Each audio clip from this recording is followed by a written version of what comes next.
अस्सलाम वालेकुम नाजरीन, मैं तुहाडा अपना मेज़बान अख्तर इसमाइल रजोका ते मैं जिथे हुण मौजूद हाँ चक नंबर 240 है जिथे के जनाजा गाह बन रही है। ये जनाब चौधरी इमरान ममदोट ते चौधरी जवेद इसमाइल रजोका उन्हें जमीन डोनेट की ते जड़ी खसूसी काविश है जनाजा गाह बनाने चो चेहरे तुहाडे सामने जेड़े जनाब इन्हां बड़ी मेहनत की है, बड़ी स्ट्रगल की है। बिस्मिल्लाहिर्रहमानिर्रहीम।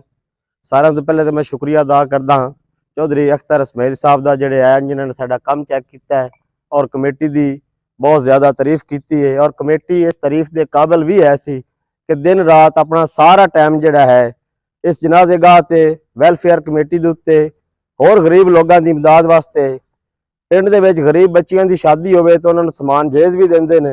ए सारे पौधे ने लगाए न, सुबह शाम काम करते हैं।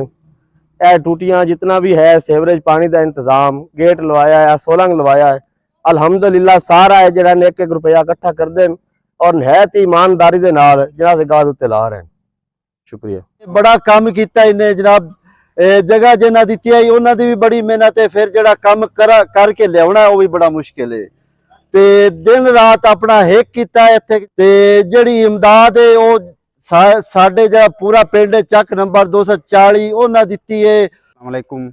असी भाई शुक्रगुजार हाँ चौधरी अख्तर इसमाइल दे जिन्ना साडा ये प्रोग्राम बनाइंदे पे जिन्ना दा होर ज़ौक शौक होवे वो भी अपना ज़ौक शौक दे विच हिस्सा लेवें। ते दूसरे नंबर ते सानू जनाजे गाह दा बड़ा मसला कदी किसी दी ज़मीन है जनाजा पड़ींदा कदी किसी दी ज़मीन चो, लेकिन हुण अल्लाह दा शुक्र है चौधरी जवेद इसमाइल ते इमरान ममदोट सानू जगह दी है ते कोई पैसा उन्हें नहीं लिया, अल्लाह वास्ते उन्हें दी है। ते अस हुण अगों है चक वालियां दी भी खिदमत साडे नाल है ते असी अपना हुण काम पे करते हैं जिंदे विच चौधरी सईद चौधरी गुलाम मुहिउद्दीन फतेह शेर हो सलीम गुज्जर ते मैं असी ये रल के नाल होर चक वाले भी हैं। कोई इत्थे खलोर आंदे नो सड़क ते जेड़ा कोई देवे उनका भी भला जेड़ा ना देवे उनका भी भला ते बाकी है जेड़े काम कार ये जनाब साडे है बिरा नो जनाब वेलफेयर कमेटी है चक नंबर 240 मलाका दी जिन्हें के पौधे भी लाए जनाजा गाह चो ते जनाब महीने बाद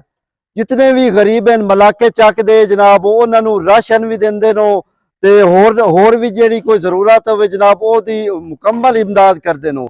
वेलफेयर कमेटी है चक नंबर 240 दी जेड़े के जवान है नो सारे इकट्ठे हो के जनाब वो पैसे जमा करते नो जनाजा गाह ते भी लेंदे पहले तुसी जनाजा गाह ते भी आ जनाब पौधे लाए ने जनाब बड़े खूबसूरत पौधे ने ते भाई तैरे अपना भाई सईद है ते बार नंबरदार ते अपना फतेह शेर जनाब रजोका जेड़े के वेलफेयर दे विच खसूसी तावन करदे ने। उस तो इलावा ये इलैक्ट्रीशियन भी हैं जनाब फरीज काम करदे नो पिंड दे नौजवान हैं इन्हां जनाब खसूसी जनाजा गाह वास्ते सारे काम छड़ के ते जनाब ये है साडे जवान जेड़े हैं नो इन्हें जनाब है सोलंग भी बनवाया है। बड़ा चक नंबर 240 दे विच मैं मौजूद हाँ जिथे कि इन्हें वेलफेयर कमेटी बनाई है वो ही काम करते हैं। जी जमीन आई वो डोनेट की है इमरान ममदोट रजोका ते चौधरी जवेद इसमाइल रजोका ते उस तो इलावा जो मुश्किल काम है वो इन्होंने नौजवानों बेड़ा उठाया है कि साडे पिंड दे जनाजा गाह कोई ना आई जनाब हो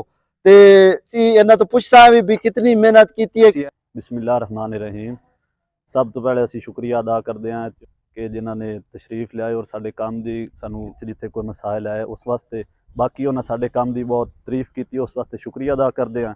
असी पिंड के तावन नाल सानू एक क्यारा जमीन का मिले जिहदे विच इमरान ममदोट रजोका साहब ने जमीन वक्फ की है, बाकी अपना जवेद रजोका साहब ने जमीन वक्फ की है उसनू असी अमली शक्ल देने वास्ते 4 दीवारी खड़ी की है। उस तो बाद असी इस दे विच सफ़ा जिहड़ियां उसका सारा इनकाद किया, सारियां सफ़ा तकरीबन हुण इस दे विच 1200 बंदे का इंतजाम जनाजे गाह दे विच हो सकदा अल्हम्दुलिल्लाह।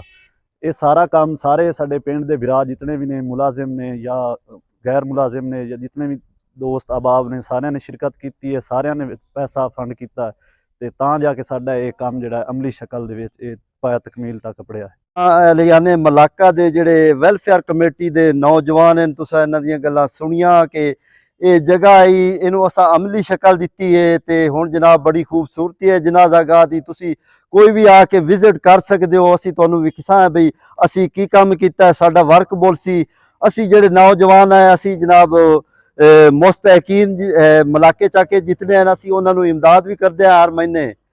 ਤੇ ਜਿਹੜਾ ਵੀ ਕੋਈ ਗਰੀਬ ਫੌਤ ਹੋ ਜਾਵੇ ਉਹਨਾਂ ਦੀ ਵੀ ਇਮਦਾਦ ਕਰੀਂਦੀ ਹੈ। ਇਸ ਤੋਂ ਇਲਾਵਾ ਕੋਈ ਸ਼ਾਦੀ ਕਿਸੇ ਬੱਚੀ ਦੀ ਸ਼ਾਦੀ ਹੋਵੇ ਗਰੀਬ ਦੀ ਤਾਂ ਅਸੀਂ ਉਹਨੂੰ ਵੀ ਇਮਦਾਦ ਕਰਦੇ ਹਾਂ।